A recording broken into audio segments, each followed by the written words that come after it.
Yes, people. We are back live. We are back live on the Sarcasm City TV YouTube for another Manchester United Liverpool show where we answer all myself and the Liverpool representative answer all the Manchester United and Liverpool questions you lot have. Saint can't make it on this week. Obviously, Saint's the regular co-host of the show. Shout out to my guy Saint. He will be back next week, people, so don't worry about that.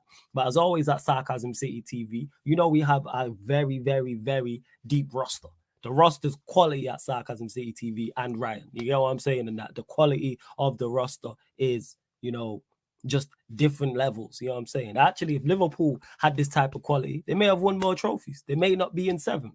But this guy I'm about to introduce, been on the channel before. I believe been on this show before as well. One of the few people who's actually been on the show outside of Saint. All jokes aside, extremely knowledgeable football fan. Extremely knowledgeable football fan. Not just about his own team, but just in general, even outside of the Premier League as well. He'll be telling you about things in other leagues. So I got to welcome, you know what I'm saying? Superstar himself, you know what I'm saying? He's one of them low-key stars, you know what I'm saying? Now, people don't realize that, yo, you see this guy everywhere, Star, man like Ram is in the building. Yes, Ram, what are you telling me? Yo, man, it's good to be on here, man. Obviously filling in for Sam, but you know how it is. Flores called me up, had to come on, innit?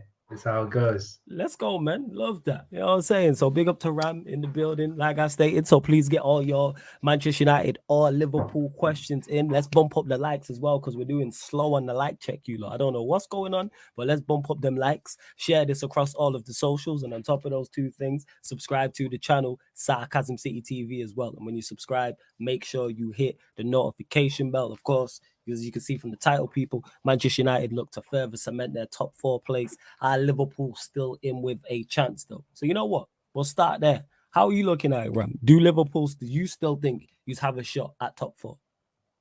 No, there is no chance. There is no chance. I'm going to start it straight. If Newcastle would have drawn with Tottenham, then I would have 100% said it's still a possibility. But the fact that Newcastle beat Tottenham the way they did, they bitch slapped them so bad that it was like, yeah, it looks like Newcastle will get it, man. And plus, I don't trust us to win all our games. And even if we do win our games, do I trust Newcastle to drop 3 losses? Nah, man. Nah, I don't see it, man. I really don't. So it's Europa League next season, in my opinion. I think we might get a Europa, but not CL football. Mm-hmm. That being said, though, you mentioned it there about Newcastle and not losing games. Your fixture list is much more favorable than theirs, though. Yeah, I've heard so many people say that. A lot of the fixtures that we have are at home. Yeah. But you have to remember the times we've had drop points is at home. No, not at home, sorry. It's against these small teams, Yeah. And I don't trust us to win all our games. If you looked at that Nottingham Forest performance, we might get into that later on in the show. Oh, now we will. We'll definitely. Now you've mentioned it, we'll definitely get into that. Yes, 100%. It doesn't fill me with a lot of confidence, man. It don't. All right, first. I'm looking here. You got West Ham away, obviously tomorrow. Well, technically today now. Obviously, if you're in the UK time zone or if you're in a time zone where it's gone midnight, then you're at home to Spurs, who you just spoken on being battered at Newcastle. At home to Fulham, home to Brentford, away to Leicester, home to Aston Villa, away at Southampton, who could by that point still be battling for relegation, battling to stay in the league, or I actually think they'll be relegated at that point.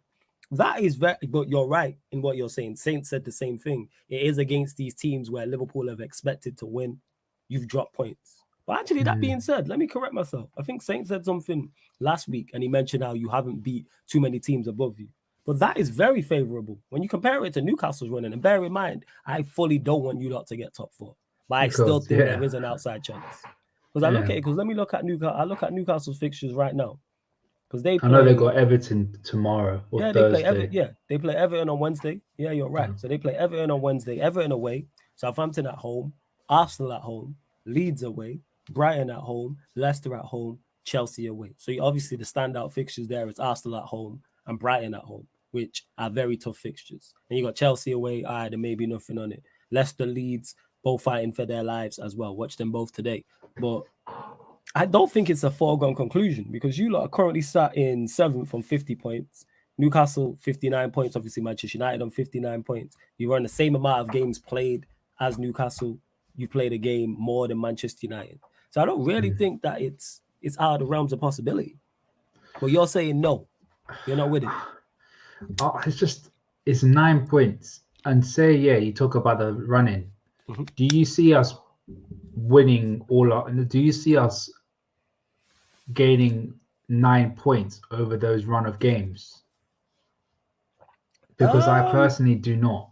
I do not see us getting 9 extra points over them.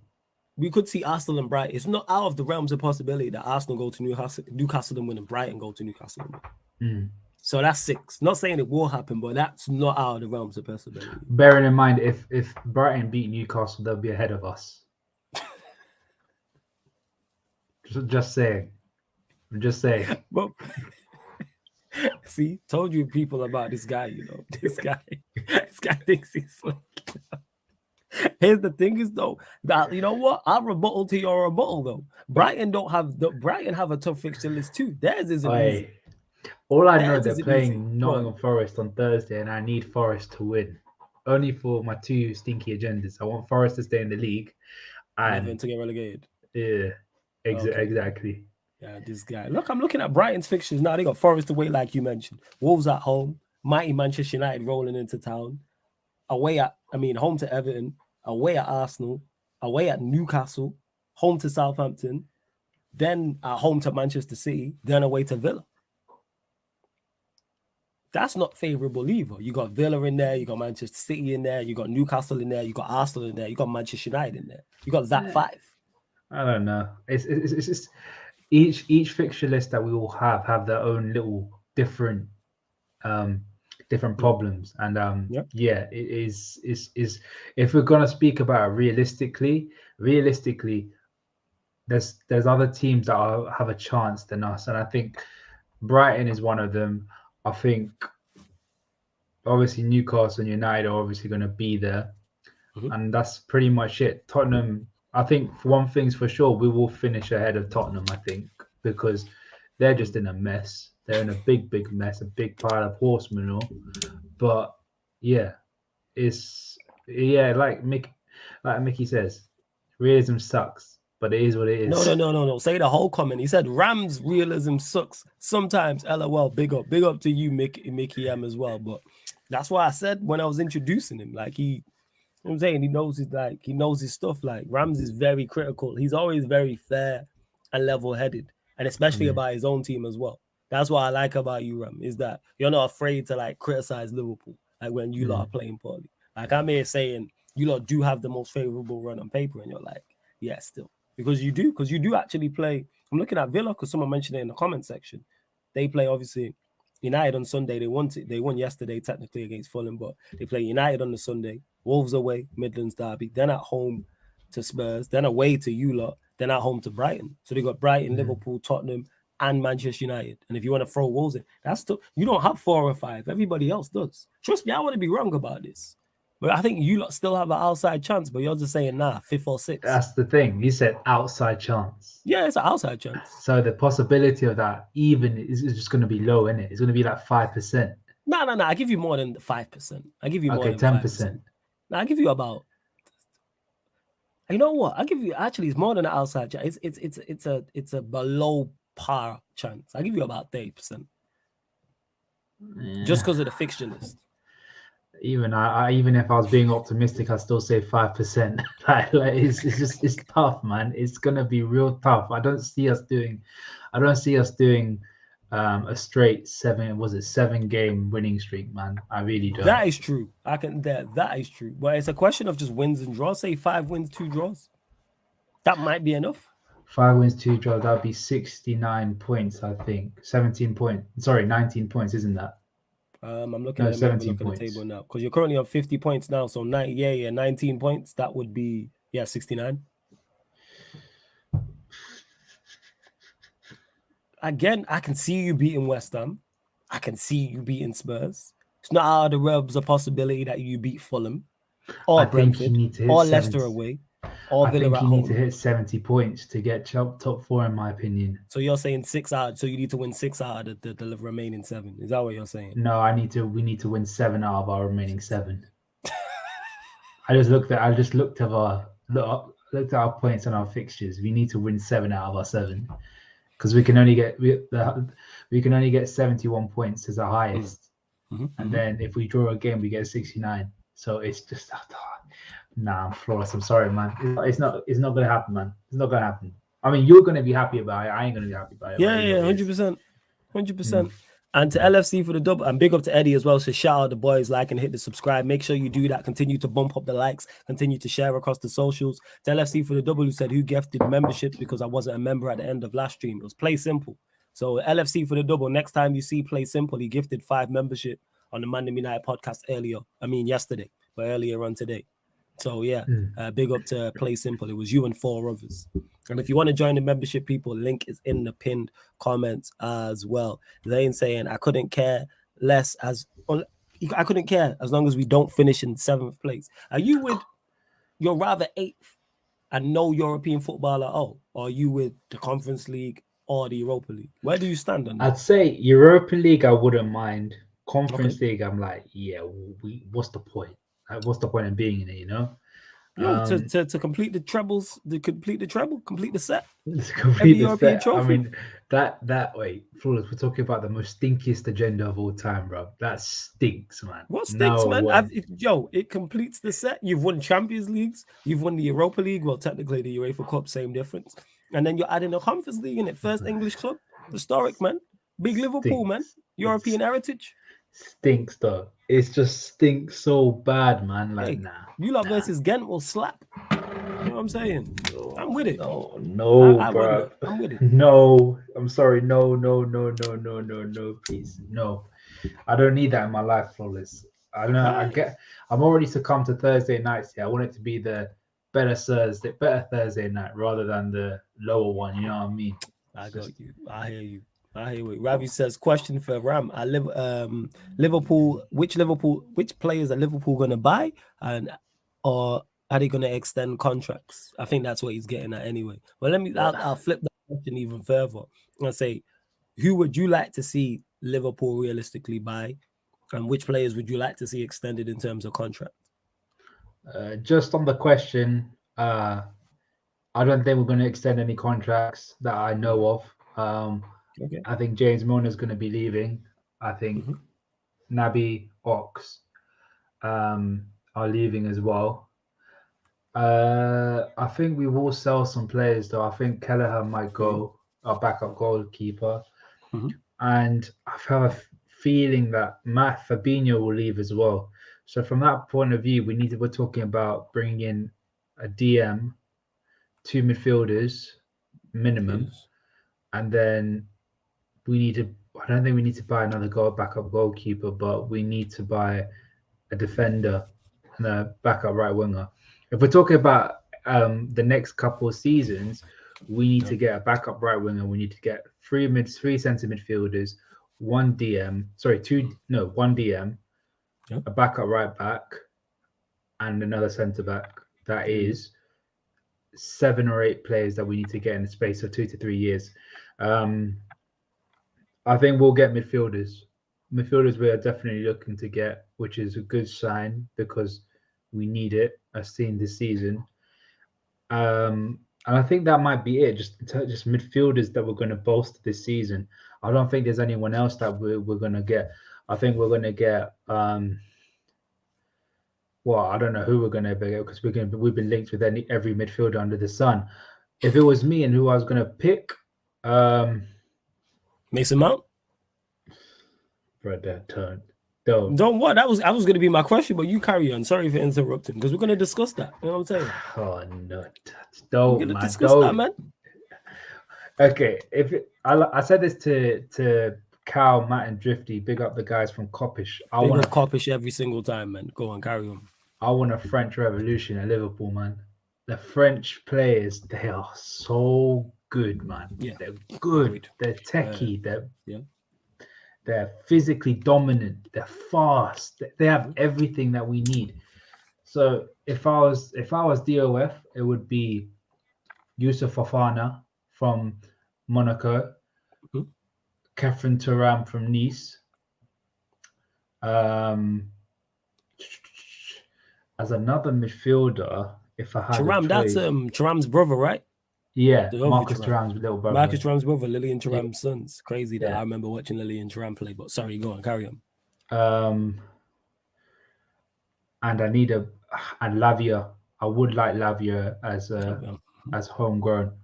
I think I think as the three midfielders so far as the bare minimum, I think that's who we should get. But from the looks of things, it looked like Ugarte, McAllister, Mason Mount sadly been linked with us. We're gonna get into that. Yeah, I think those are the kind of players that we need. But all I want is people that are techie, but also physically good, so that they can do the pressing and they can not get bullied by so many people. Like it's unbelievable how many times we've been bullied in the midfield. It just is unacceptable, man. Jeez, I'm saying in that. All right, I'm saying. What was I gonna say? Yeah, because you mentioned midfielders there that you would like. You mentioned Thuram, you mentioned Fofana from Monaco, Thuram from where's Thuram playing? Nice, and you mentioned Lavia as well. But who do you think? And you mentioned in the players you have been linked with Mount, McAllister, Ugarte as well. So we'll start. You know what I'm saying? With actually, before we even start with that, you lot continue to bump up the likes. Over 40 of you lot now in the building. Over 40. Let's get up to 30 likes. Let's get up to 30 likes, people. Let's subscribe to the channel as well. We're only looking for 2 new subscribers to get us to 6,345. We're 2 off it. Over 40 of you lot in the building. I know there's at least 2 people who haven't subscribed, so hit the subscribe button, hit the notification bell. But yeah, Ram, we'll stick with the Liverpool midfield. You have been linked heavily with Mason Mount. We don't know if it's going to happen or not, but let's say it is happening, for instance. Are you for it? Are you against it? What are you telling me? Bro, I'm against it. You know my thoughts on it. I'm against it. Why are you so against it? Because the thing is, he is Henderson. He is very similar to Henderson. He has similar attributes to Henderson. He's just more offensive than he is defensive. Bro, so why are you against it? He's a runner. Is he not a runner? Stop. I don't want runners no more. I want technical footballers, bro. Who can run? Who can run, man? Yeah, but Klopp wants runners. I'm talking about give me someone like a Gundogan or something back in the day. Someone like that. You know what I mean? Like, he's not what Klopp wants, though. I'm not lying when I say this. Bro, but I think he'll give so many headaches, bro. Honest to God, I think he'll probably give Klopp a couple of heart attacks. He's just, no, man. He's not for me. He's really not for me, man. Is he for Klopp, though? I'm asking the question. Is he for Klopp? Genuine question. You're no better than me. What for Klopp? For Klopp right now in this midfield? No, he's not. He's not. Okay, why not? Because I don't think he's defensively proficient enough. I think he's just good at pressing. Good at pressing doesn't mean you're good defensively. If you could compare him to Thuram is defensively incredibly solid, and is so physically dominant that he could become a really good ball carrier, and he's a little bit proficient in front of goal as well. Like it's people like that, and I don't think someone like a Mason Mount is good on the half spin. You know, when you're a midfielder, you need that little half spin to get past it. Thuram, probably Thuram's one of Thuram's best attributes. That little half spin that he does that gets around a midfielder and drives with the ball. That's something that we don't have. Hendo can't do it. Curtis Jones can do it at times, but he does it quite minimally. It's because we've already got someone like a Mason Mount and Curtis Jones. And like, do I need another one? No, thank you, man. No, thank you. Do you think Klopp's going to change his style? I think Klopp, we're already starting to see Klopp starting to try new stuff, man. What do you think the difference is then from like the initial Klopp and what we've seen? What are the new things? Obviously what Trent has been playing with the inverted fullbacks, but also the midfielders. There's a lot more emphasis on them hogging that touchline and becoming more of like supporting wingers for people like Salah, for Jota at times, and probably when Diaz come back, he'll be supporting for Diaz. That's why I really don't think a Mason Mount would be that much of a benefit or even an increase in our squad value. I mean, not squad value, an increase in our player ability that we've already got in midfield. I'm like, nah, man, nah. We could do better than that, honestly. Like if we're stuck with a homegrown quota, no offense, I would rather spend money on like 20 million on James Ward-Prowse over 60 mil for Mason Mount. James Ward-Prowse to cover Milner / Oxlade-Chamberlain role, 100%. I'll do that. James Ward-Prowse to be James Ward-Scouse. That's what you lot would call him. I'm with it. Shout out to Rance for that one. 100%. Hey, you lot continue to get your questions in. Please keep them Manchester United or Liverpool related. If you super chat, myself and Ram will get straight to the comment or question. If you do indeed super chat, make sure you continue to bump up the likes, continue to subscribe. I will start the best questions as well, people. And to LFC for the W says, Klopp made Gundogan a dom. And I'm talking about Klopp being successful in the Premier League era and at Liverpool. If you look at the midfielders he's had when Liverpool have been their most successful, they have not been Gundogan types. They have been runners. They was all Fabinho was the closest one who you can't say wasn't a runner, and even he was a runner, but he was technically sound as well. But your Ronaldums, you know what I'm saying, Henderson, Ox, all these men were runners in that midfield. That's what it was. They did the hard work. I would say though, our best midfielder that we've seen for Klopp wasn't a runner. Well, he was a kind of a runner. He was a bit of everything. Was Lallana in like 16, 17 when he got double digits for both for goals and assists in all comps. The flair, the technical ability, but also the pressing and everything. And he had a little bit of a renaissance period with England, man. Like he was so good. I think probably one of the most underrated players at the time. But then, like every good thing that happens at Liverpool, injuries start to come along and destroy everything, man. You know how it is. It's Warrior J says, and when I say that, like I'm talking about like success. And when you look at Klopp's two successful sides, look at the midfields. Rams, by the way, are you worried about Liverpool's away form since it's poor? You worried about the away form? Is that a concern? I mean, there's nothing to worry about at this present moment because we only got one more away game, which is against Leicester. And another one against Southampton. I think that's something that has to be dealt with in the summer. I think these reinforcements will just clear up that kind of situation because you talk about the intensity and the actions of the midfield. If you have decent players within that midfield, a lot of those away games would have been draws. Away losses would have been draws or even wins if we actually did our due diligence in the summer, but we didn't. But we know how it goes. It's Liverpool, man. We try to put our eggs into one basket, and you know how it goes. Bellingham, Mbappe. Even though that wasn't even, I don't even think that was true. We're gonna get to the Bellingham situation as well. I don't believe in any of that shit. But that's how it goes with Liverpool, man.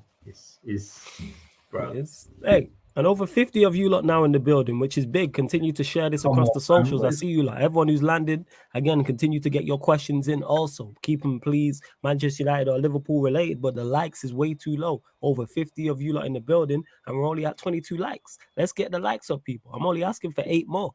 Girls up to 30 likes, please. That is legit it. That's all I'm asking for. And yeah, Black Diamond, I'm fully aware, man, about Rams. See what I'm saying? Big up Rams, one of the youths who knows ball, a true student of the game. That's why he's here. Like, you think it's, you know what I'm saying? Like, I'm fully aware. I've spoken enough to Ram to know he's very knowledgeable about the game. That's why, you know what I'm saying? I shouted him for this. Yeah, very similar to Jez as well. Knows his stuff like outside of his own club, outside of the Premier League as well, without doubt. But you mentioned it. Sticking with Liverpool's midfield, Jude Bellingham. What's your thoughts on like what happened initially in regards to you was linked with him heavily? There was the whole pictures with him and Henderson from the World Cup. Bro, that was mad. The whole thing with Trent. Yeah, go on. I swear to God, if Hendo didn't get consent from Jude Bellingham, honestly, you are moving mad. Because, bro, Flawless, I know you. You know me. Yeah. We both will not tolerate that shit, especially if it's going on social, bro. That picture was wild. It was wild. Anyway, back to the point, Bellingham. Bellingham, because initially, obviously, you lot was linked with him, and it seemed, and then reports then came out and said, basically stated that he was too much money, and his value was too high. And I would agree with it. And I've been on this train for quite a bit of time. If we had a midfield that was not fully, but almost complete, and we needed the icing on the cherry on the top of the cake. Yeah. Icing on the cherry on the top of the cake. Yeah. Like what was it? Like an Ali. Well, Ali wasn't an icing on or a cherry on the top of the cake. He was like a fundamental that needed to win us trophies. But he's the kind of player where it's like everything's sort of in place and you need that one gap to take you over the line. He's that guy. He is that guy. But we're not at that stage yet. And look, I've been hearing a lot of rumors about him saying, to Dortmund, but Liverpool's the kind of club I want. I don't want anybody else. I want to move to Liverpool and all that stuff. And I'm like, if he really does want to move to Liverpool, he would wait one more year and then leave, I think. Okay. And you know what? It depends. And I'm hoping this happens. If Dortmund wins the league this season, I think he stays for one more year, then goes. Okay. If they don't, I think he's guaranteed to leave. All right, fair. That's how I see it. But I wasn't on the train with Bellingham at the start. A couple of my boys, both big up JJ, G, Roms, and people, and Ish. Big up all that. Yeah. That's the man them right there. Big up all them. We were all, and obviously Sam was in that boat as well. We were all on that train of we don't want Bellingham. Like literally was going to spend 120 mils on a box to box. And look, everyone knows I'm a massive fan of box to box, but we're talking 120 M's. We're talking about probably a world record fee for a midfielder. You guys spent 100 million pounds on Paul Pogba, yeah? Yeah. Paul Pogba had shown out a little bit more of him not only being a box to box, because let's be honest, at Juventus, he had signs of being a box to box, and even for France, but he was so proficient on the ball, so skillful on the ball that it boosted his price up to 100 million. I can't think of any attribute that Jude Bellingham has that propels him up to that 120 million. We're talking about box to boxes that are the GOATs when it comes to, you talk about box to boxes, those names straight out of your head, like a Michael Ballack, like a Steven Gerrard, a Roy Keane, a Kimmich. Kimmich will be classed in that one in today's game.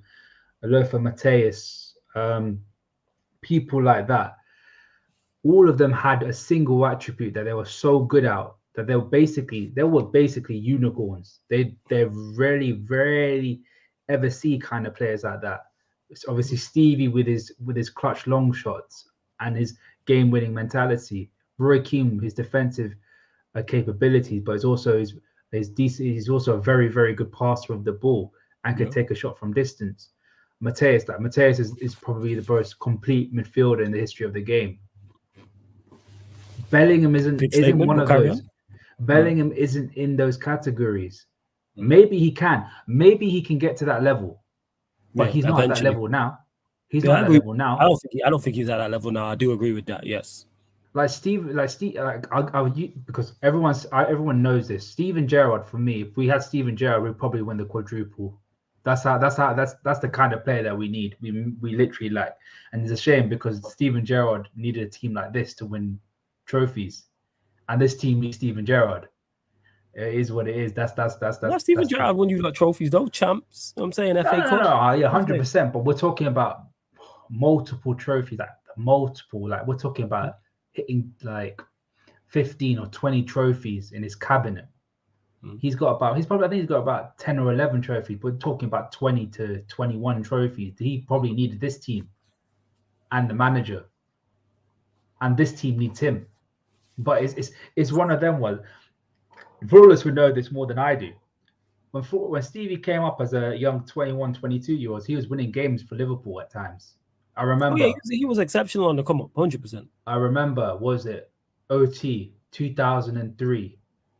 He played that ball into Danny Murphy, that cut eye of the needle ball in towards Danny Murphy, and Danny Murphy chipped over Fabian Barthez. Yeah, I do remember that. Yeah. And it was like Andy Gray was saying like that was all Steven Gerrard. Nobody else. It was all Steven Gerrard with that ball. He was doing stuff like that. Yeah. I don't think Bellingham has that in his locker now. He may have it in a couple years' time, but he won't have it in his locker now. And it's I don't. That's why I really don't want Bellingham.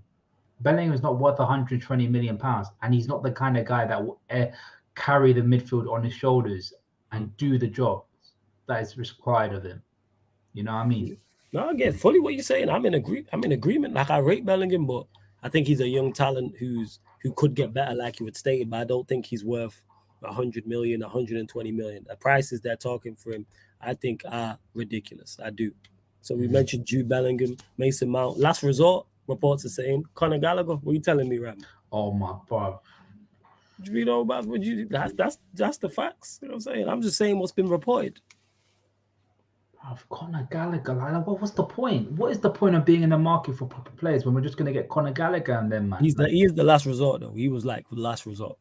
Bro, he must be the last resort. Like, if all the players have food poisoning or have, like, God forbid, they all have career-threatening injuries, then yes, I get it. But no way. Why are you so against? All right, talk about why you so against Conor Gallagher. All right, have you seen him play? Have you seen him play? Have you seen that guy play? I have seen him play. Yes. He is like, I call Mason Mount a gnat. He's a gnat on another level. You know when you got that gnat just flying around your room, just doing whatever. He's worse. He's like a gnat on drugs. He just does whatever. He just runs around. To your midfield. You know what I'm saying? Running around. You know what I'm saying? What club you likes? need to actually. There has to be purpose when you're running, not when you're actually just running around doing nothing. You know, it's just no. We could do better than that. Conor G, you against Mount. You know what I'm saying? You mentioned Lavia, of course. McAllister. What are you telling me about McAllister? Because that's another player. Both our clubs actually have been linked with. Solid players. He's been there and done it.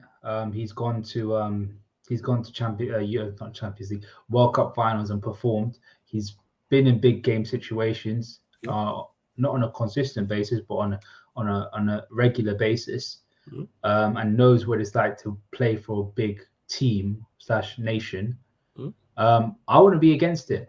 I would not be against it. Alexis McAllister, probably maybe to cover for Thiago's absence, because I wouldn't say they're completely similar, but they're very. They do have certain similarities when they do play it, but yeah, I'm happy for us to get Alexis McAllister. I think he's a really, really solid player, and he'll do well for us as well. Are you willing to spend big on him though, in regards to the money? I mean, they said 60 million, yeah. Isn't Mason Mount like 60 million as well? Like, come on. You know? I'm not even sure the price. I'm not even sure. I've not actually heard too many price points in regards to Mount. I don't even know what the price point is. I think they said 60 mil or 50 million pounds. Okay. And I think McAllister's about 60 M's as well. I'm like, yeah, no brainer. Get McAllister in. Get him in now. Like, solid player and a great talent, man. Really. All right, first. I hear what you're saying. Mickey says, Flawless, this summer, what players will go from United and what new ones you believe are coming in? I have no idea. I know there will be players leaving Manchester United. How many and who is the big question mark? Because I don't know who Ten Hag is a fan of, who he's not. Like, what I want and my preferences will probably be different to Ten Hag, because Ten Hag definitely knows better than I do. But I would tell the majority of this team. But that's just me. I've spoken on this in depth. Even though we've had a successful season and I like what I've seen, the majority of these players are still not good enough. And the ones I wouldn't sell, I'd probably make squad players. I've spoken in depth. I think we have 4 first teamers out of a squad of 30. That's not good enough. 4 first teamers, people. The rest of them are squad players or need to be sold, because good is not good enough. Because good don't win you Premier Leagues and Champions Leagues. You got to be great. You have to be exceptional. So I keep saying it's good. You know what good is? Squad player. That's why we say, yeah, such and such is a good squad player. There's a reason we use that verb to describe squad players. You never say, oh, he is a great squad player, exceptional squad player, world-class squad player, unless it's a goalkeeper. They're the only ones we use that for. Never ever has that happen where we go, yo, what? that guy, get him to my club. So why? Because he's a world-class squad player. Like, no, you're a good squad player, and that's what we have. Too many. This is why we're inconsistent. And this is why you get so many, you'll get a good performance from United and a poor performance. I don't know which United we're going to get on Thursday against Spurs. I don't have a clue. I do not have a Scooby what we going to do. You'll slap them, man. Calm down. You'll slap them. You sure? Yeah, 100%. So 100%. confident that we going to slap Spurs. Because Spurs are shit. We've been beat by shit sides before. But you haven't been beaten by Spurs. That is true. Well, Sevilla are shit. And we just got beat by them. Sevilla have Europa League heritage. That is true, but they're still a shit side. That don't matter. That don't matter. Do you think they're going to beat Juventus? I think they can. Do you think they will? You can bet £1 on one of them. Who are you putting that pound on? Who's playing first? Who's playing at home first? I'll tell you now. See, that Europa League heritage went out the window. Sharpish, didn't it? Joke, man. Yeah. I'm telling you, bro. You're talking about a team that has Europa League heritage and a team that has a certain amount of European heritage. You know, they're the first leg. They're European, they're European losers. They got more runners-up medals than anybody in Europe. That is true. I think they've lost 8 Champions. I think it's like 6, 7, 8 Champions League finals. Juventus were at home first. Yeah, Sevilla winning. Okay, sure. Sevilla winning. 100% they're winning. Yeah, 100%. Yeah, you heard it here first. But like I was saying, there's no guarantee that we beat Spurs. Is what I'm saying, because I know what our team's like. Because I've seen us. Spurs, though, man. Come on. You acting like we ain't lost to worse sides than Spurs this season? Who? Let me look at the table. I'm telling you. And don't count us. Don't count us. That was a little purple patch. No. I won't even count you lot. We've definitely lost. We lost. All right. Okay. Bless me. Shit. Who have we lost to? We ain't even lost that many games. All right. You got me there still. I can't think of anyone. But this, but performance-wise, I'm talking about. That's what I should say. I don't guarantee a win. I can see a draw. Even if you don't get a good performance, you're still gonna beat them. Like, is one of them. That could happen. That could happen. Like, yeah, you're right. It's just who plays the better football. Like, okay, I'm looking for your last results. Yeah, you lost against Newcastle. You lost against Liverpool. You lost against Arsenal. You lost against Aston Villa, bearing in mind it was new manager bounce. You lost against City, and you lost against Brighton and Brentford. Yeah. Please tell me. Now you're right. Now you're the right. only one I probably say is Brentford. This guy's a prick. Now you're right. You got me there. But is Brentford at home? Draw. What I'd say is drawing it. Like, we could easily draw this game. No, win. We drew to teams. We drew to Leeds. They're worse than Spurs. New manager bounce. What new manager bounce? I swear, what's his name got sacked. Is that what we're doing? We're blaming new manager bounces on that now. We should but it does help. The point there does help. I agree. The point I'm making is that we are inconsistent in terms of our performances. Results wise, it's been fine. I've not really had too much issues with the results, but eventually poor performances catch up with you, and the results eventually will show the performances. And you haven't won a game in the last couple of things, yeah? And you need a win. What better team to face than Tottenham? The gift that keeps on giving. Hey, we just won on Sunday, but I hear your point. No, that's a draw. It's a draw. No, we won the game. On penalties, but it's still that's winning the game. No, that's winning the game.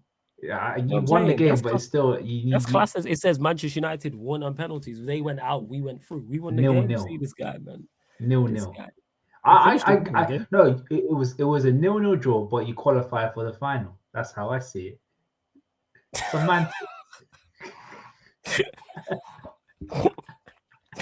guy's a dick. Hey, you lot, bump up the likes. We're currently at only at 29 likes, and it's just under 70 of you lot in the building. Let's bump up the likes. Get us up to 40 likes. Like check 1212. Hey, mods, get everybody liking and subscribing, please. What is going on? We've been having because you lot are clearly enjoying the content, which is all well and good, and I love that. But you gotta hit the like button because it helps the channel grow and it pushes it out further in the YouTube algorithms as well. And subscribe. We're only looking for 2 new subscribers. I know there's at least 2 people who are watching this who haven't hit the subscribe button. Get us up to 6,345. Get us up to that, please. Let's see what you are saying. I'm starving all the best questions. Do not worry about it, people. And to Marcel, who says, damn, I almost missed the show. Big up Flawless and Ram. Where's Saints? Saints on holiday. So that's why Saints not around, but he'll be back. But obviously, you know what I'm saying? The depth here at Sarcasm City TV, different. I'm telling you. Different. Ram, what about the centre-back area? Centre-back is... I think we do need a replacement for Matip because Matip is heading to his mid-30s. If we're talking about whichever centre-back, like if I had any choice, Vardio would be up there. The boy from Sporting, Inacio, Antonio Silva. There's so many talented centre-backs out there. Like there's this guy from Atalanta called Scalvini, who's a very, very talented centre-back. Italian centre back. It's just like if I was going to give you my choice, it would probably be Inacio or Silva. I think Portugal just there's something going on in Portugal where they're starting to produce some really good players, man. Like it's good, like the top quality players as well, man. Like it's up another level. It's up another level, man. Cool. So what would you do with the current centre backs you have? Well, we've only got 4 proper centre backs. Yeah, because you got Van Dijk, you got Konate, you got Matip, and you've got Gomez. So would you move them on? Would you just sign more? Would you have 5 or 6? Like, what is your ideal scenario in regards to your centre backs? Matip is I think he's on to his last year of his contract anyway, so he's going to be moved on either way. Joe is just I don't trust Joe Gomez. But the problem is he's homegrown as well. So he's going to be very valuable. And he can play right back at a decent level. So I'll keep him. I think Matip is the only one that's probably going to be going. So I would be very happy to let Matip go on and someone like a Silva or an Inacio to come in and cover for his absence. All right. Well, are you going with Konate and Van Dijk as the first choice centre-backs and then 2 to back them up? For short term, yeah. I think long term it'll probably be if I had my choices, it'll be Silva and Konate. But that'll be dropping Van Dijk. Okay. I mean, Van Dijk will get on after a while, and then that's a sort of period where you need like your other 2 centre backs to take over to come in, and that's where Konate, if it was a Silva or an Inacio, would come in and do the job. And I think it's important to get that relationship and that understanding coming through at an early stage. If it's like at 24, 25, or even 26, 27, you're starting to build that relationship. Nah. I feel like it's too late. First, I hear you. Let's see what else you lot saying in the chat. Hey, big up United Devil. You just said flick through work. Seeing you live, can't stay, work in the morning, but smash the like. Big up you, Flawless, bro. Big up to you, United Devil. Paul says, Flawless, I wasn't with you at first on Maddison to United. After tonight and prior, I'm convinced we get him. He's been a baller. That's why I half did the less. Not only was like it was half watching Maddison and half hoping Leeds lose. Cause I can't stand Leeds. Is why I did a Leeds Leicester watching them. I was like, I've not managed to watch Leicester all season. Yeah, go on. Like Speaking on the result, I think if you wanted both of them to go down or something, I think a draw would have been the best result. I'm cool with Leicester staying up. I need Leeds relegated. I wanted Leeds. I wanted Leeds. I need Leeds relegated expeditiously. And Leicester dominated the ball and dominated possession. They just didn't do enough going forward. Like Maddison was good, but Barnes, Tete, Iheanacho did nothing, and it wasn't until they made the changes they had a little bit more of a cutting edge, and obviously Vardy scored the equalizer. But I've been speaking of Maddison, and every time I watch him, it just convinces me even more. Like tonight, I'm watching him closely. Like, all right, let's see how you do. And he's just a quality footballer. Yeah. Everything I want in my attacking midfielder, he offers. He does so much more. And why I criticize Bruno so heavily when I see Maddison get the ball and he'll spin. You know what I'm saying? Agile. Like he's not the most athletic, but he's agile. He's got a turn of pace. Right foot, left foot. not every pass is the same. Some passes he'll caress, other passes he'll fizz into his opponents. Smart. Little And Megs on the edge of the box. Like clever. And it's hard to get the ball off him as well. Close control. Close control. That's why Ram said close control is ridiculous. Like I say, that center of gravity where he'll spin and he'll receive the ball in a tough position, and it's like he's gonna lose it, and somehow he'll come out with it. Like I mentioned in the first half, there was a little Meg on third pole. Just smart stuff like that. Like they only look like even the pass for the goal for Vardy. And speaking of which, I mean, people criticize. I mean, they're giving an example, but people criticize Curtis Jones a lot for his knack of holding onto the ball. His close control is quite good as well. Like I don't think people, because their agendas are so harsh on him, people forget of his good qualities. One of his good qualities is that his close control is very, very good. So whenever a defender tries to tackle him, more cases than not, they're fouling him rather than actually tackling him. It's just the fact that he does hold on to the ball a bit too much. And if he just had, because he has the ability, if he just passed the ball properly in the right moments, he would have got a lot more assists, but he doesn't. That's the problem.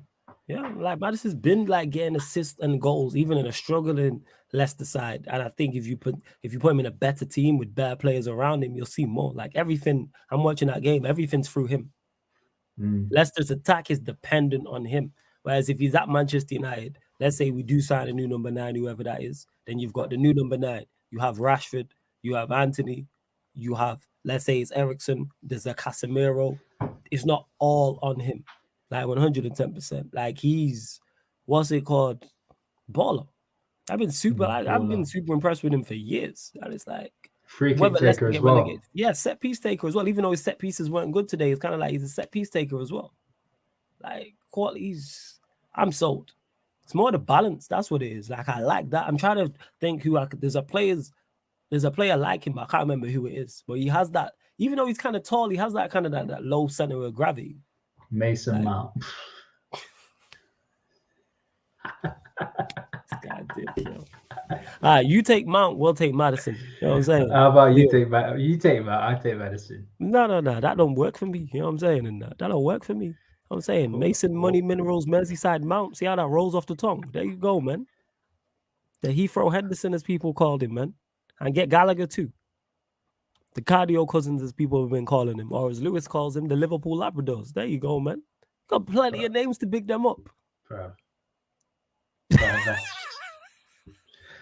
My brain can't compute, bro. Honest to God, it's like you're that excited. That's why I understand. No, it's not. It's quite the opposite. It's like Windows 94. It's like it's crashing right now. You smiling, man. It's okay. You're thinking about it, man. It's all good. My brain is crashing right now.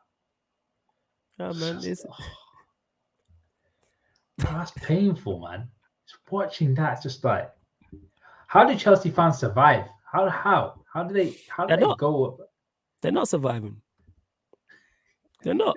I know. Yeah, there's a lot of them here. I talk to a lot of Chelsea fans on my channel in terms of the panelists and a lot in the comments. They're not surviving. They are struggling, and I'm glad they are. They can hold that. I'm glad they are. I wonder what all the top Chelsea people, proper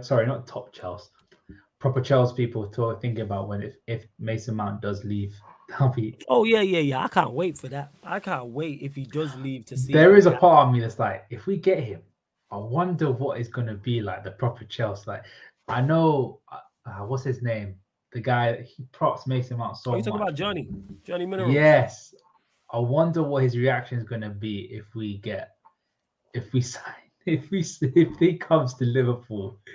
Because I know for a fact he hates Liverpool. So if we get his favorite player, that's why there's a part of me that wants it to happen. But it's like, it's my club. And I don't rate the guy, so let's not actually do that. Squad player, man. He could be a good squad player. Yeah, if it was backup for Ox, I'd happily take him. But 60 million for a backup, nah, man. All right, well, them knock 50. Well, you know what? If you sign him and Gallagher, then you got 2 squad players for like 60, 70 M's. There you go, like 35 each. You mean 60 each? Nah, it wouldn't be 6. They wouldn't ask for 60 M's for Conor Gallagher. Yes, when they were trying to sell him for Everton, I swear it was like 40. Everton. Yeah, they ain't gonna ask for 60 M's for Gallagher. Nah, flawless. That's disrespectful, man. We're bad, but we're not Everton bad, bruv. Come on. No. I'm saying when Everton went in for Gallagher, they didn't ask for 60 M's. Because remember, he almost went Everton in January. Yeah, but like, I'll ask you this: Chelsea are like our rivals, isn't it? I mean, they are kind of our rivals, both mid-table. So, all right, first. Let's see. Let's get to. Yes, I agree. Marcel Maddison is class 100%. Chris says Maddison has 44% passing in the final third. Is that overall, or are you talking today, Chris? Please let me know. Let's see. Big up John and Ghost, who says, hey, Sarcasm, hate Man United, but like you. Appreciate it, man. LFC fix, Gravenberch, McAllister, a squad rotation, centre back. Of course, Bundesliga is a league you're very familiar with. Gravenberch is. I keep hearing he's the real deal. You agree? I wouldn't say real deal, but You don't think he's good? I was a big fan of him when he was at Ajax, and it just hasn't worked out for him at Bayern. And it's just his signing is like the picture board of how poorly run that football club is at this moment in time. I think people are thrown off by the fact because it's Bayern Munich and they're such a big club and they're known for winning that people assume that they're a well-run club. They're not. No. Ever since what's his name, Karl-Heinz Rummenigge left, everything's gone downhill, properly downhill. It started with when Uli Hoeneß left and Karl-Heinz Rummenigge was carrying the load in the back room. Then once he left, then Oliver Kahn came in, everything fell apart. And that's where they are. That's why they are where they are. Like I watch a lot of Havertz stuff and have hopes. As Havertz always says this, he's got a wing waiting for him in Siberia for the Bayern Munich board because the running of the club. Like, bro, Borussia Dortmund aren't good. They're not a good team. Like we saw Chelsea beat them up. That is true. We did. You're right. How can you lose the title to that team? And you got world-class players. You got Kimmich. You got Alphonso Davies at left back. You got De Ligt. You got Goretzka. You got Musiala.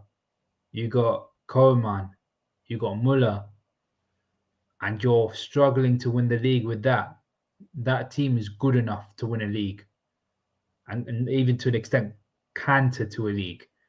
But you're struggling against a Borussia Dortmund team who, let's be honest, is not that good. It really isn't good. Come on. And also for all the Chelsea fans that said Thomas Tuchel would have a better legacy in the club, you can go do one, bro. Dumbest thing I've ever heard in my life. Stupid. Talk further on that, man. The floor is yours, man. It's open. No, man, it's just it is what it is. Like you Chelsea fans, because he won a Champions League, because Pep Guardiola bottled that final by not playing Rodri. They're saying Tuchel's gonna be better than Klopp. And if he doesn't win a league title with Bayern Munich against Edin Terzic, who's I honestly don't rate as a manager. I think he's like tier 3 or even tier 4. Come on, like seriously? And you were top. When you joined, you were top of the league. And also to add salt to the wounds, you beat the club you beat them in Der Klassiker. You beat them. How were they still ahead of you? Hey, Chelsea fans, he's talking to you lot. He's talking to you lot. That being said, you lot continue to bump up the likes. Now over 70 of you lot in the building. Obviously, Rams fans in the building, you love to see it. We're only at 39 likes. Let's get up to 50 likes, people. Hit that like button. Like check 1 2 1 2. Like check 1 2 1 2. Let's bump up the likes. Let's get up to 50 likes, people. Subscribe as well. Continue to get your questions in. Just please keep them Manchester United or Liverpool related. And of course, if you super chat, we'll get straight to your comment or your question, people. Let's see what else you lot are saying in the chat as well. Like I said, I will continue to start the best questions. Oh, is it actually? I stand corrected. Big up Kaneki says no flawless is literally 55, 60 million for each. Wow. Chelsea taking liberties. Hey, big up to Total Ball says, big up my bro. Good to bump into you the other day. Again, love the content and the work rate. Big up you, Total Ball. I'm guessing it was Northern Quarter on Saturday. I'm guessing it's you, but yeah, big up, man. It's always good to run into people who watch the content. And if you see me out and about, people in Manchester or anywhere else, and you're a fan of the content, definitely say bless. You know what I'm saying? And that 100%. It is, especially if you see me in a rave, I might be a little bit waved. You know what I'm saying? That's when Total Ball see me. But yeah, man, big up and appreciated, man. Bless up every single time. And that's to everyone supporting the channel as always. Let's see. Joseph says, yeah, Total Ball. I thought so. Yeah, it was a good night. Onana or Costa in goal for United. Not watched enough of either of them to say so. There's no goalkeepers that stand out for me personally where I go and get such and such. However, we need a new goalkeeper. I haven't asked you this. What was your reaction to De Gea's disaster class against Sevilla? De Gea being De Gea. De Gea. But do you think did you expect him to be that bad? No, of course not. I didn't expect him to be that bad in that game, but I know for where Manchester United are trying to go, I don't think he's good enough. My bro Tuck said it best when we was discussing De Gea like about 6 weeks ago, maybe even a couple months ago. He only excels at shot stopping. He excels at nothing else. Everything else you could say is average to all of his other attributes are average at best. Take away shot stopping when it comes to distributing the ball out with his feet, distributing the ball out with his hand, sweeper keeping, commanding his box, communication, coming for. Even in that game, there was a time when the ball's gone over the top. Maguire's knocked it out for a throw in, and then him and Maguire were talking, and Maguire's done this. De Gea talks, he just comes and collects that. Doesn't come for crosses. Do you think his positioning is good as a goalkeeper, or is it his agility? Is what? Yeah, I would. It's decent. Like I said, average. Someone were to argue and say above average, cool, but that's not good enough. Like I said, he excels at one thing, which is shot stopping, which is exceptional at. But that's it. I want a new goalkeeper. 100%. I still remember that third goal. Like, I don't know what he was doing, man. Like, I have no idea what he was on. I think he tried to. He tried to control the ball with his studs, and I was like, bro, if you're ever taught as a young kid, I was always taught this when I was playing football as a youngster. Yeah, never ever control the ball with your studs unless your name was Dennis Bergkamp. That's it. That's all you needed to know. Don't ever do that unless you have Bergkamp on the back of your name and your first name, back of your shirt, and your first name is Dennis. Because like no one, it's like rule one of football. Don't ever control the ball with your studs unless you have that technical ability. And goalkeepers rarely have that. He's just not good enough, man. And he's been a great servant. He's won everything here bar the Champions League. He's won everything at Manchester United.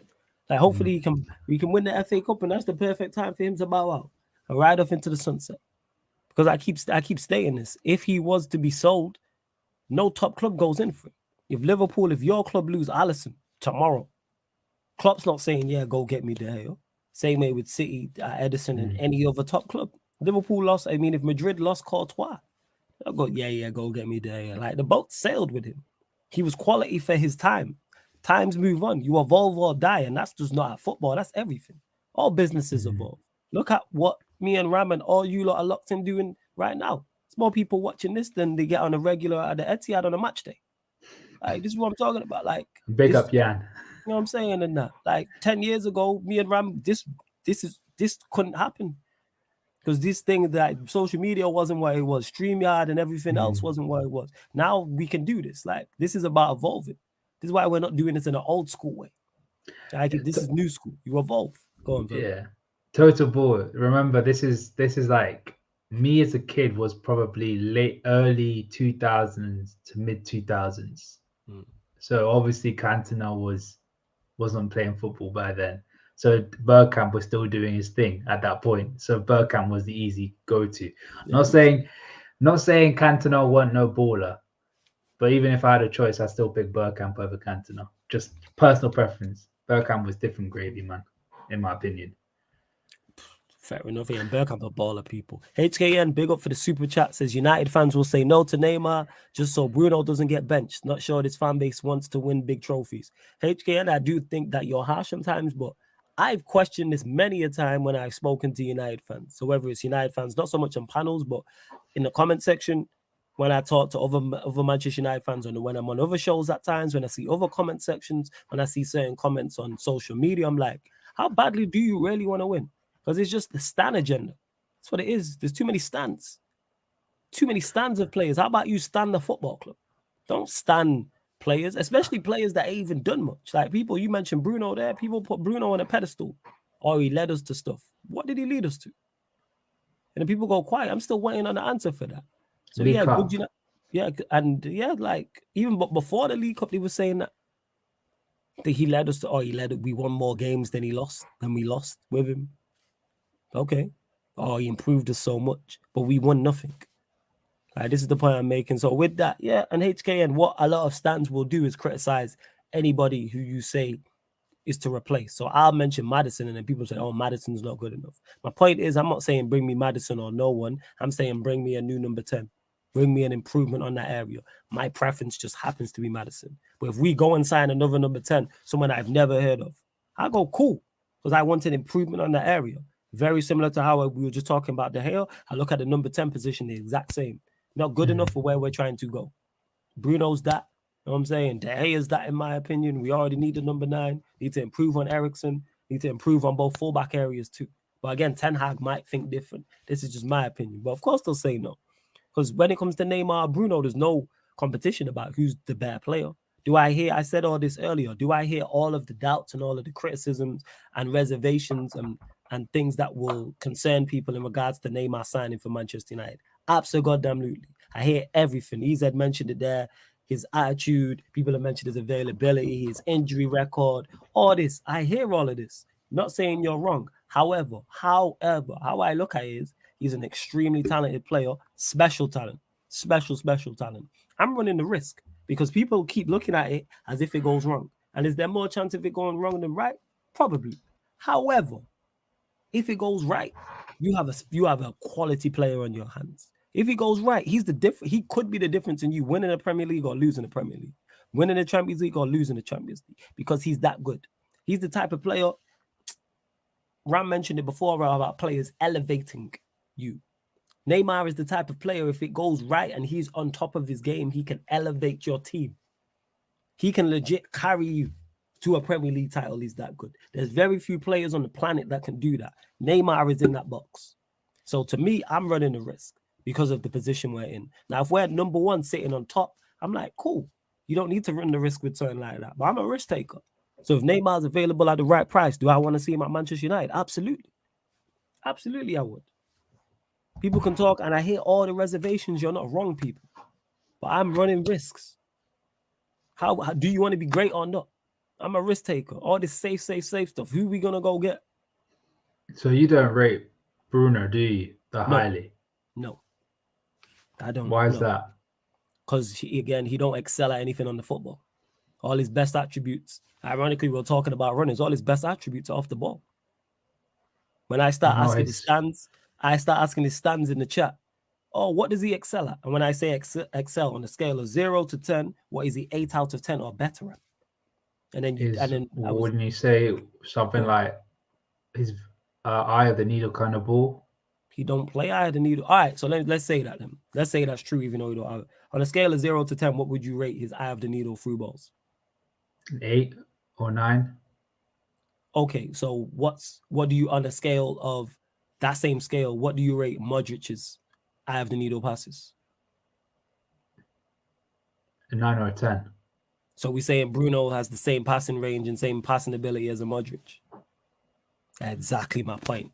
Nowhere near Ram. Nowhere. And this is the point I'm talking about. When we start comparing him to quality players, you see the difference. That's why I asked you, and you smiled as soon as I asked you that. It was the same thing that just me and you just had that conversation. I had that conversation with people in the chat, and people tried to tell me. I asked the same question. What? His passing, his visions, 8, 9. So I said, what's Modric? Some man said a 10. So I said, we're saying Bruno is a level under Modric in terms of passing. Absolutely not. You know it, Ram. I know it. Anyone with 2 eyes and a brain know it. That's why you smiling. And this is my point: is the bar is lowered for Bruno because we just don't look at him in the same. We don't. You know what I'm saying? We just don't, because we don't. When you start comparing him to other midfielders with attacking attributes, so whether that's a 6, whether that's an 8, that's why whether it's a 10, he falls at the bottom. It's just not that good. That's what it is. What does he excel at on the ball? You know who he is. You won't remember him, but older watchers will, maybe, or you might remember him. He's Park Ji-sung. He's a spoiler.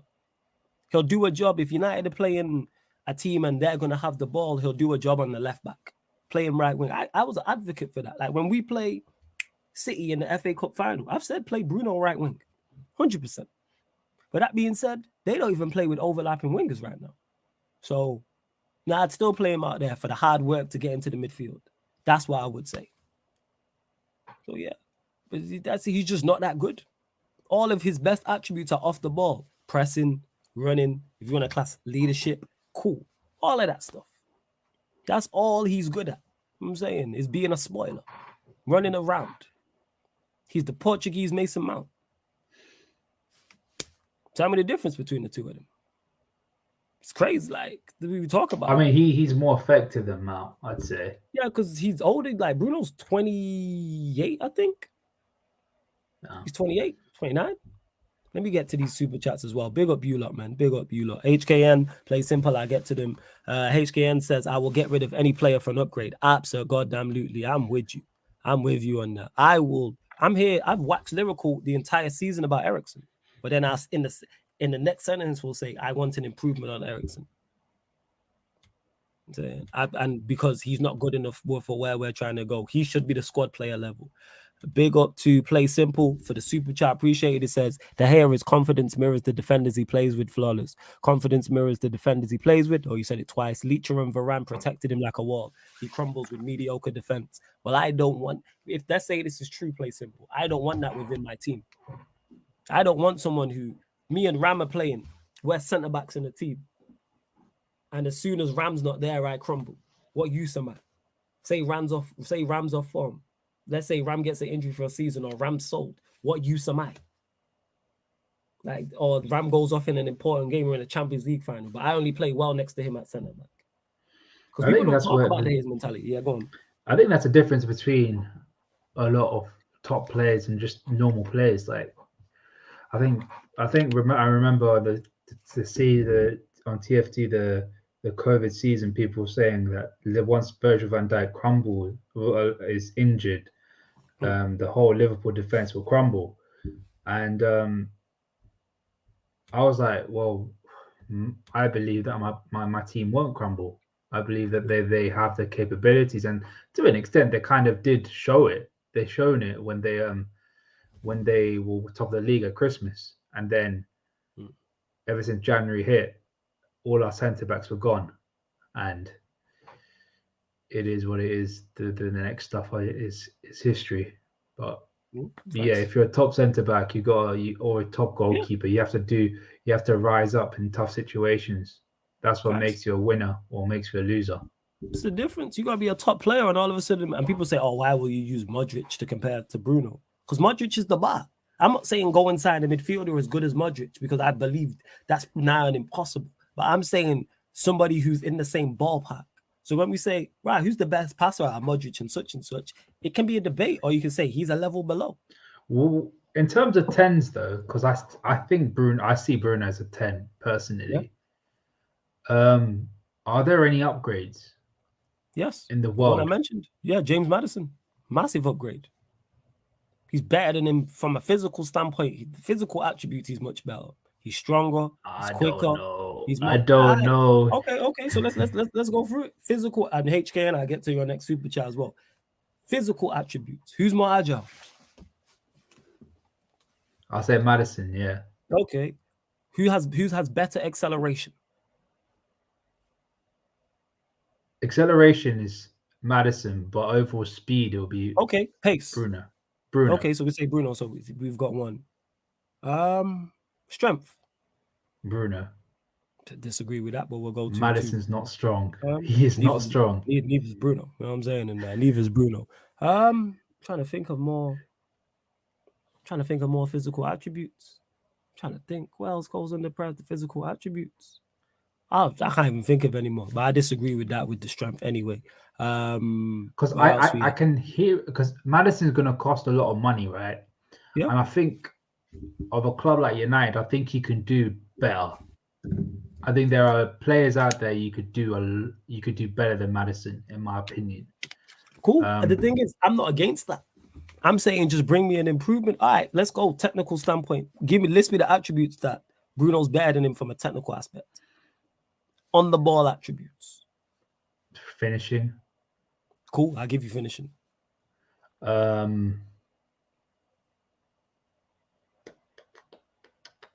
More or less, many of them are just the same, I think.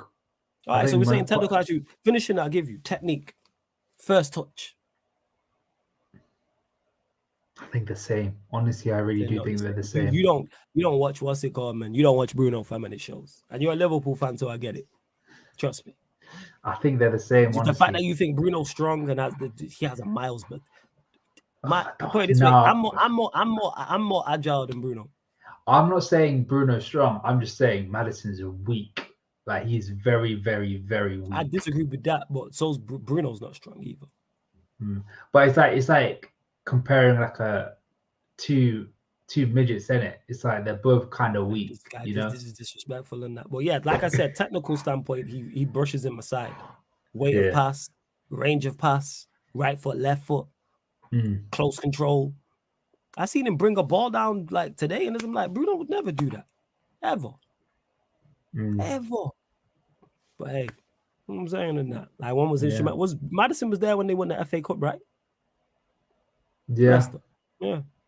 So he's helped Bruno to I think he might have been injured though. Yeah. He was there on the run, but I don't. Not actual game. I'm just saying the run in general. So okay, fine. Yeah. Interested in it. He's helped Leicester to win a bigger trophy than United have in Bruno's time. Because Bruno's not been top 5 for us this season. Let me just get it. Yeah, and he won't be. And if he does, you know what he'll be? Like, he won't be one of the main guys. Martinez has been better. Varane has been better. Casemiro's been better. Rashford's been better. So that's 4. Eriksen's been better. Shaw's been better. But I ask you, right? Go on. If Maddison does come into United, would he guarantee being a success? Because he's only been playing football for the lower league teams, and the way that people play against a lower team is a lot different to playing for a Liverpool, United, or City, or Chelsea, or Arsenal. Does he guarantee it? No, not him alone. But improvements around, yes, because we need the spine of our team improved. New goalkeeper, new central midfielder, new 10, and new striker. If you give me those 4, and Maddison's a part of that 4, yes, we are much more successful. Because you mentioned there, he's more on the ball, he get more of the ball, and he'd have better players around him. It's not solely relying on him. I think Jazz says it right here. It's the exact words. I wouldn't say that Maddison will be an improvement, but it's different to Bruno. He's much better. He's miles better. But I think they're different. Yeah, they are different. That is true. They are different, without doubt. One has one of them. Here's the difference. I'm glad you said difference. One of them, all their best attributes are off the ball. The other one, all their best attributes are on the ball. Don't give me an attacking player whose best attributes are all off the ball. What use are you? It's like giving me a goalkeeper and his best attribute is finishing. Like Diogo Jota. What is used to you? Like, what use are you? Like Diogo Jota. Yeah, like what again, like I ask you again, what do you think Bruno excels at on the football? I think off the ball movement. His movement off the ball is good. Off the ball. Cool. I'll give you that. But that gets into the right just for positions. argument's sake, I'll give you that. You know what? For argument's sake, I'll give you that. But that ties into what I'm saying. But doesn't that get into the right positions though? Yeah, it does. When then normally he messes up or can't complete the pass, or he's not agile enough, or he gets robbed of the ball. Keep the show rolling. You lot continue. Let me get to this. Bruno's best attributes are off the ball. He passes best from deep, and even then it's over the top for someone like Rashford to run onto. The guy is overrated. We've been dying for so long. Why United fans rate? Oh yeah, that too. Because we've been mediocre for so long. This is why fans rate him, and because he got a load of goal and assists. Like, just because you get goals and assists doesn't necessarily mean you are It doesn't mean you are great for the team, because the striker who's currently applying his trade in Saudi Arabia scored 18 league goals for us, and a lot of us wanted him gone. And why, if he's that good and scored these goals, no other European club went in for him, and now he's applying his trade in Saudi Arabia? Because it's much more than that. But like I said, you mentioned it there, off the ball, all his best attributes are off the ball. Give me 1 sec, Ram. I just gotta do something real quick.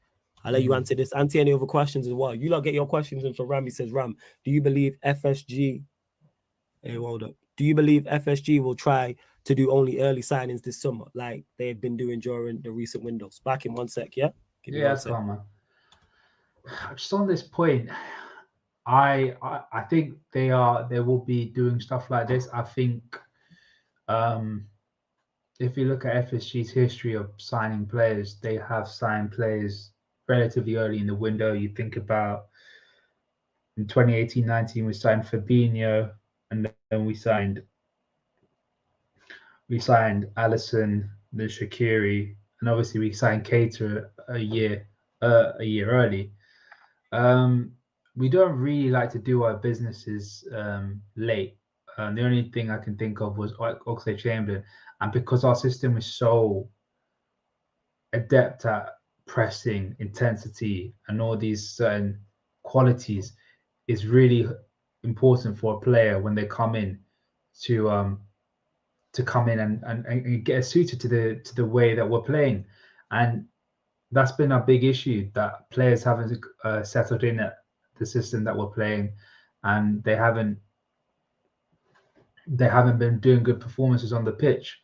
But if it's the only way that I feel like we can do our business is doing it early, because say we're in a bidding war against a City or a United or an Arsenal, they can offer Champions League football. What do we offer them? Europa League. Like, it's just going to be a very, very tough situation where you're just so far behind. But that's a culminative of what's happened at Liverpool. Bad running, bad backroom staff, bad synergy within the whole dressing room, or even within the board, lack of investment. It's just a recipe for a team to start dwelling down the bottom middle of the barrel of the table. Like, you just fodder. And that's not what Liverpool wants to be. Liverpool wants to be up there with the likes of your Cities, and hate to say it, the likes of where your Arsenals are at and where your Uniteds are at, challenging for league titles, challenging in European competition, challenging for trophies. That's where Liverpool wants to be. Like, we don't want the attempted quad season to be our last chance at a proper silverware. We've done too much hard work behind the scenes and too much hard work on the pitch for just to see all our progress been watered down the drain. Like, what's the point? Like, what is the actual point of all the hard work? All the hard work that Jurgen Klopp has put into this club, and all the hard work that all these backroom people have done prior to the new batch coming along. It's just redundant. Everything's made redundant. And if you're asking me players that you need to sign, I mean, if any player that comes in, name me a team that plays the style of play that we do. Probably only RB Leipzig. And all the players that you look at that you try to fulfill a certain role, the attributes that they have, whether it be pace, whether it be ball progression or whatever, it's important to have them come in and understand the system straight away. Because if they come in the middle of August and just the start of the season, what use are they?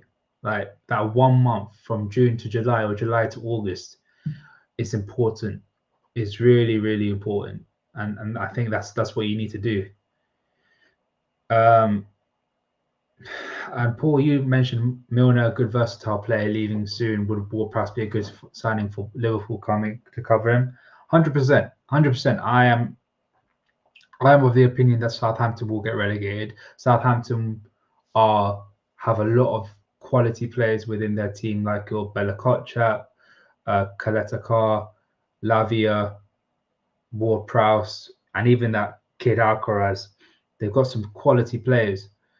But yes, if it's a case of homegrown and we need to sign a player to do the backup role, bring me James Ward-Prowse. Good on the ball, good range of passing, leadership, set piece taker, relatively decent technique, has all the attributes to be a midfielder for Liverpool and a competent one in that. And like with the way that we're playing Trent, in the way that they're just playing a deep line play miracle role, I would 100% put James Ward-Prowse in there. 100%.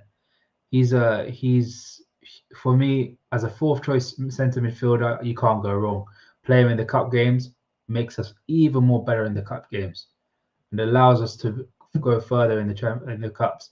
Because honestly, I don't want to see Milner playing in the cup games. Like, respect to James Milner, what he's done in his football career, still doing it at 37 years old. But we need to be challenging, and the Milner midfield does not do that. A Ward-Prowse maybe elevates us to, say, getting knocked out of the Carabao Cup quarter final. We go to round of 16. We go from a round of 16 to semi-final. It's just like that. Having a quality player in depth will allow us to go further and stop any players from getting these unnecessary injuries, like you say with your Thiagos and your Keita's and your Oxlade-Chamberlains. But even then, they've been poor throughout their entire Liverpool careers, and it's at some part it is a shame, but another part is just it is what it is. Like if you're not going to be playing for Liverpool, then what use are you? Like we've seen it before about so many talented players getting injured, but even when they do come back, they still don't provide the impetus on the field as they normally do. But just on this Bruno Fernandes stuff, I'm like, obviously I don't watch many of the games that a lot of United fans play. But if you're going to ask me about people that elevate him, like James Maddison's a quality player, but I'm thinking you need to go for someone that is like of another level. I'm talking your Florian Wirtz, your Nkunku, even though he's gone to Chelsea, your I can't even think of any off the top of my head. Like a Kudus would even be in that situation. Musiala, but like Maddison, I wouldn't put that in that category. But it is what it is. A big up EZ, yeah. It's like, does Joey WP have the legs to play in a Klopp team? He's barely notable in games until he gets a free kick. I understand what you mean, but people really do underestimate how much he gets around the pitch. Like, he's a solid workman in a way. He can get around the pitch. I think people forget about how his technical ability overshadows the fact that he does put in the hard yards. I think there's a couple of stats this season that his pressing stats are really, really good in comparison to a lot of players. Let me get this up for you.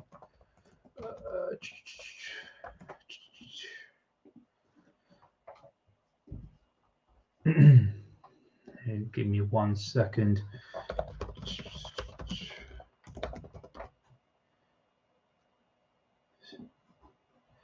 Like, even then, like, look, we're looking at Ward-Prowse in the Premier League alone this season. He's played 32 games and he's made 36 clearances, 44 interceptions, 5 blocks, and the most important things are his duels contested. My bad. And appreciate you this holding it down. season had 265 duels contested, and let me get up the what's it called, the ground duels. Sorry, the ground duels contested. Had 175 ground duels contested and has a 45% win rate. So it does show he has got the yards to go around the pitch and he can do it. But like I said, fourth choice James Ward-Prowse in a Carabao Cup or FA Cup elevates us that little bit more, man. Honestly, he does. Big up for holding it down, man. I appreciate that, my guy. Appreciate good, that. Hey, big up to you, HKN. I get to the super chat. It says, oh no, I got to this one. It's the other one. 1 second. I'll have to read it off here, HK, and I'll try and find it. But he said, better 10s than Bruno, Bernardo Silva, and Kunku, Dybala, Odegaard, Maddison, Musiala, Felix, Griezmann, Muller, Zielinski, Pellegrini, McAllister, and Kudus. Jeez. HKN. Jeez. I'm saying, big up for the super chat as well. Much appreciated, HKN. I get what you're saying. And to Chris, who says, yeah, we're not playing with this. We don't need a 10. We play with a 10 because Bruno's here and Ten Hag's using what he's got. Whether it's a 10 or whether it's a 6 and 2 8, we need an improvement in that area in terms of offense and attacking midfielder. So even if you go get me an 8, I just want an improvement on him. I don't care if it's in a 10. I don't care if it's an 8. Improvement. So if that means we switch system, cool with that. It don't have to be a 10. Bring me something better is the point. Bring me something more effective. That's all I'm with. I'm fully with it. Yeah, man asked you Ram prediction for the Liverpool West Ham game. 2-1 Liverpool. I'm still going to back my team. I think we can get a result against these guys.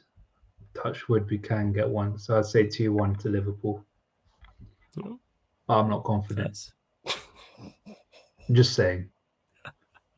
Fairs, you lot get your final few questions in before me and Ram close out the show. Again, big up for all the super chats. Big up for all the questions as well. Final few, and then we're going to close out. Let's bump up the likes as well, because we're currently at 45 likes. Girls up to 50 likes, people. Girls up to 50 likes. Please, only 5 more. And subscribe to the channel if you're new. And don't forget, we're back live on the Twitch tonight, 3 a.m. people. Phoenix Suns versus LA Clippers, game 5 of the NBA playoffs. Western Conference round 1. Obviously, Clippers looking to stay in the series. Suns looking to close out the series because they're winning 3-1. So it could be all she wrote for the Clippers. I can't do that. You can't do 3 a.m., man. Like, I can't do that shit. Sometimes I need to go to bed, bro. Yeah, man, you're a superstar, man. You need that superstar rest. You know what I'm saying? Allow that, man. Big superstar, man. You know, man.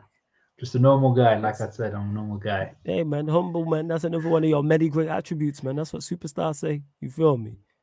That's what it is. So you're saying, win against West Ham. All right, cool. You're saying a win against West Ham. Let me see. Let me pull up your next couple fixtures in that. So you're still going back to the team. So let's see. Yeah. So win against West Ham. All right, what about home to Spurs? You gotta be confident there, right? Yeah, well, we have to win in it. Like, I think we've shown so many times that we should be beating them or slapping them down. And yeah, I'd say we win 2-0. Home to Spurs. Home to Fulham.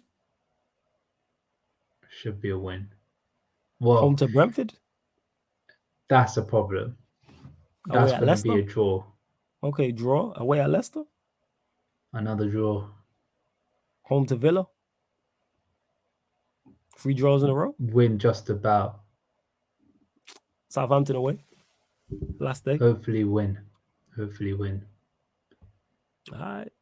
Fairs. That'll be 67 points. I just calculated. That could be enough for top 4. 67 points. That means Newcastle need only 9 points. They only need 3 wins to be ahead of us. True. When they do play Everton, they play Southampton, they play Arsenal. Now you're right. They'll get a minimum 3 wins out of 7, man. And I think Ram spoke on this, but we'll end on this one. Did anyone ask Rams about the role Trent's been playing, tucking into midfield thoughts? I think it's long overdue. It needs work.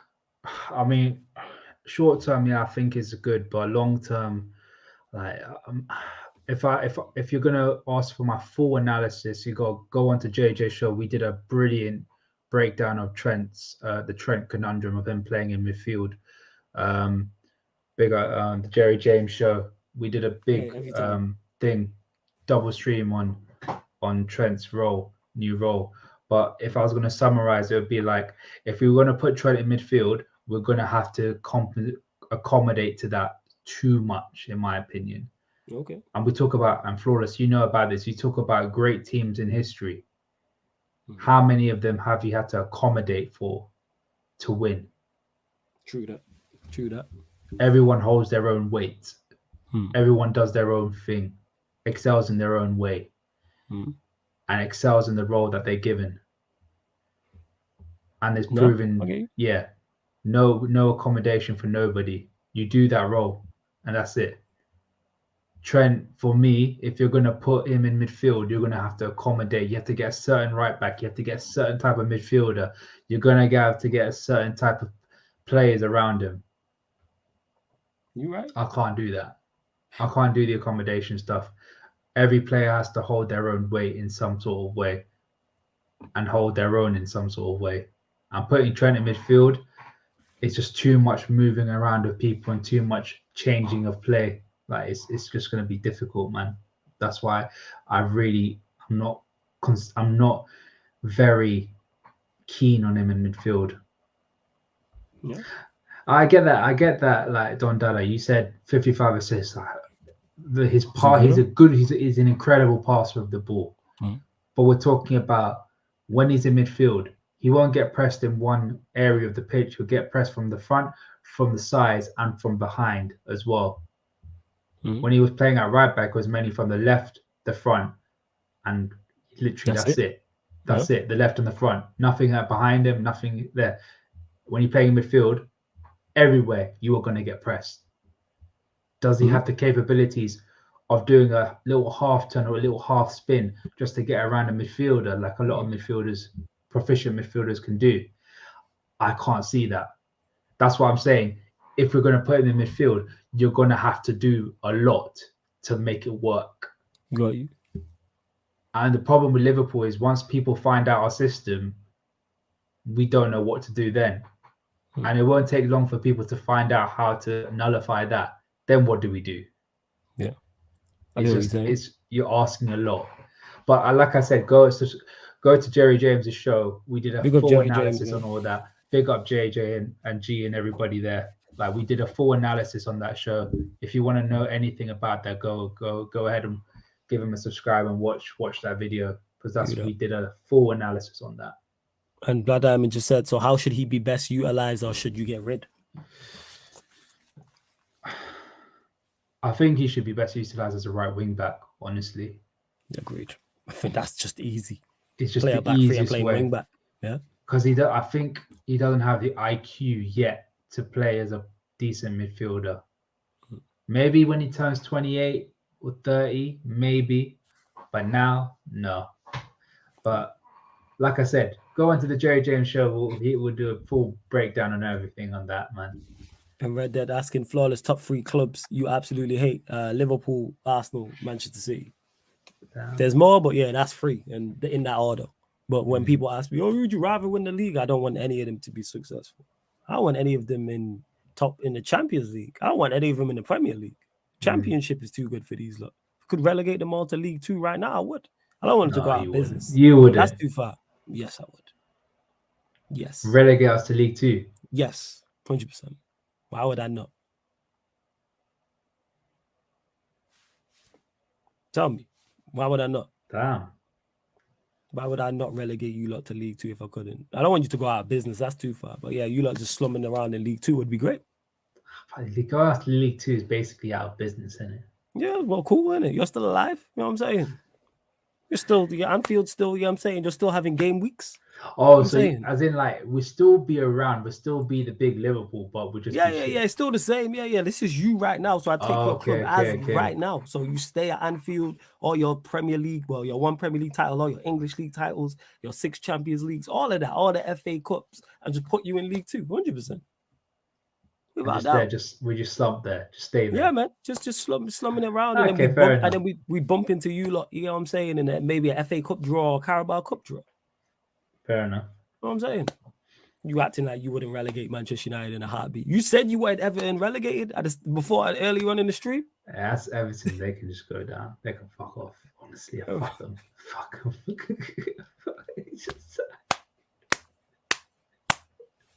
This guy, see this? This guy talking about you won't do that, and he legit said earlier on in his very stream he wants Everton to get relegated.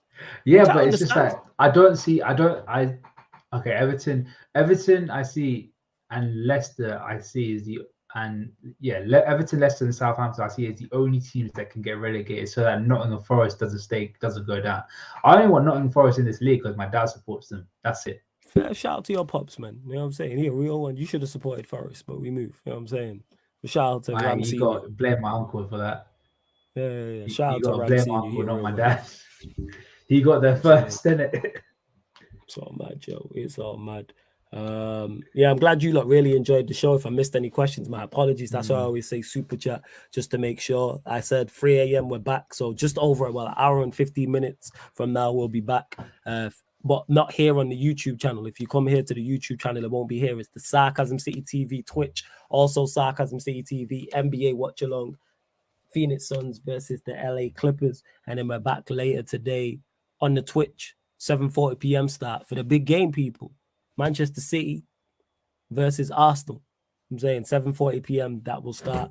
That will be the live stream on Twitch, and then following that, we'll be back here on the YouTube at midnight as every Wednesday for the Sarcasm City Sports Q&A, where we'll be answering all of your sporting questions. And I'm sure the majority of your sporting questions, people, will be about Manchester City and Arsenal. And then following that, I believe, let me check the list. I believe there's NBA fixtures. Bear with me, people. Tomorrow night too. So let me just double check that, just to give you lot clarification. Give me 1 second. Bear with me. I believe there is more NBA. I think it's a double header, if I remember correctly. It's Lakers, Grizzlies, and Kings, Warriors. So yeah, I was right. So not only Wednesday night, so it won't be at midnight. I stand corrected. The Q&A will not be at midnight. The Q&A will be at 11 p.m. people. So an hour earlier, 11 p.m. Yeah. And then following that, the Grizzlies versus the Memphis Grizzlies, LA Lakers over on the Twitch. That'll be 12:30 a.m. That's game 5. Grizzlies looking to stay in the series. Lakers looking to close out the series in Memphis. And then following that, 3 a.m., Sacramento Kings versus the Golden State Warriors. And that's tied at 2 apiece. Game 5 in Sacramento. So I checked out the NBA season this season. Why was your team the Bulls? No. It's the Magic. Oh shit! So I checked out. That's the team that I'm a fan of. Got family over there that I like. Is the yeah. But it's I even then I wouldn't support. I'd say it's follow them.